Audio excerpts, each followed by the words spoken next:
हाय दोस्तों। आप लोग कैसा है? असम में तो अभी पूरा ठंडा आ गया है। ये देखिए, हमारा धान खेती अभी काटिंग करने के लिए टाइम हो गया और 1 महीना जाएगा। धान काटिंग करना पड़ेगा। ये देखिए पूरा जगह लेके धान खेती है, देखिए।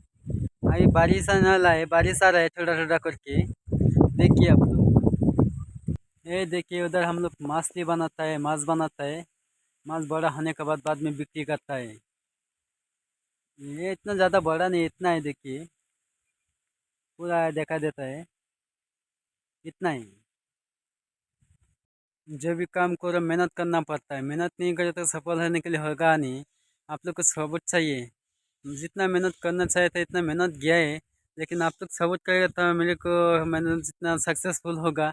इसलिए आप लोग को सबूत चाहिए। थोड़ा मेरे को आप लोग सबूत कीजिए। ये हमारा घर है। हमारा घर के पास एक स्कूल है। और पानी है ना, पानी का टैप है, ये देखिए आप लोग। दिखाई देता है। इधर पानी मिलता है, अच्छा पानी आता है।